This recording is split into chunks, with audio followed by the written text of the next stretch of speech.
Bonjour à tous et bonjour Nisrine. Bonjour Khadija. Alors comme chaque matin, Nisrine nous fait le tour de l'actualité africaine et ce matin on commence avec cet événement d'envergure qui se tient à Casablanca. Il s'agit du forum Smart City Africa. Alors comme on peut le comprendre, c'est un forum consacré à l'environnement. Oui Khadija, et cette année, les participants plaident pour une implication accrue et efficace de la société civile dans l'élaboration des politiques publiques environnementales. Il est question donc de mettre en avant la nécessité d'un véritable engagement face au changement climatique et un engagement aussi envers les énergies renouvelables. Organisée pour la première fois en Afrique, cette rencontre a été également l'occasion d'examiner les moyens d'émerger de nouveaux espaces, des espaces verts dans les villes africaines et d'améliorer la gestion de déchets. Alors il n'y a pas que la gestion des déchets et la gestion des espaces verts, il y a aussi la question et la gestion des ressources hydriques.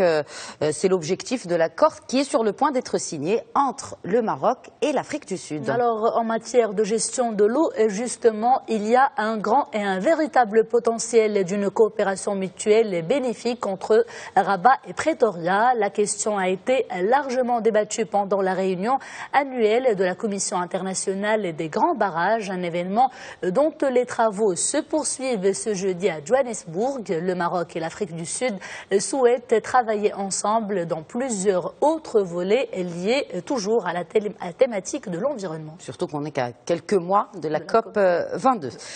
Dans un tout autre registre, cette information, cette bonne nouvelle qui concerne cette premier otage de Chibok qui a été retrouvé dans une zone contrôlée par Boko Haram. Effectivement, la jeune fille qui faisait partie des 219 lycéennes nigérianes enlevées par ce groupe terroriste a été retrouvée plus exactement dans le nord-est du Nigeria. Elle est saine et sauve. Les détails tout de suite dans ce récit d'Émilie Gougache.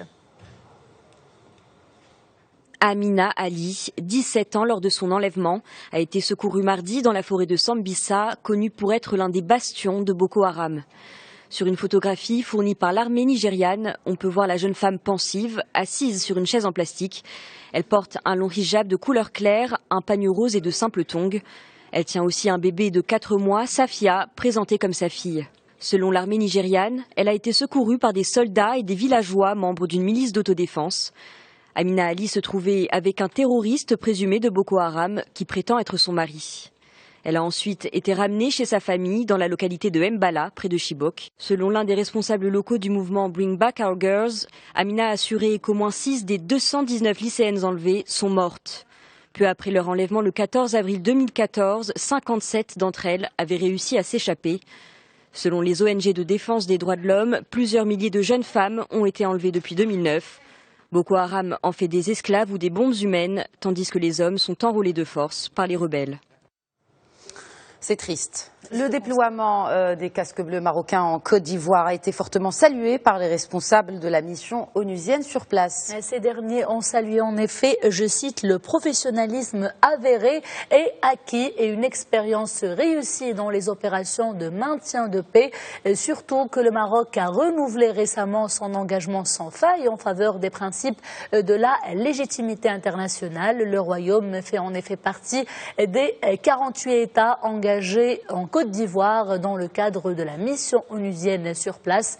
Principal objectif de cette mission, la sécurisation des zones connues pour des tensions depuis la crise électorale qui avait secoué la Côte d'Ivoire en 2011. Et on termine avec le Mali qui se retrouve candidat favori pour abriter le Centre africain de développement minier. Le Mali est l'un des 5 États ayant présenté leur candidature pour abriter le centre en question. Grâce à ses capacités et à sa position géographique, le Mali a de fortes chances de réussir ce pari. D'ailleurs, même les experts sont unanimes. Le Mali sera un bon choix, disent-ils, car il dispose d'une expérience très poussée dans l'élaboration, l'exploration et l'exploitation minière. Et c'est avec cette information concernant la candidature du Mali qu'on en arrive à la fin de ce JT Afrique. Merci Nisrine, je vous dis à demain pour un nouveau JT Afrique. Voici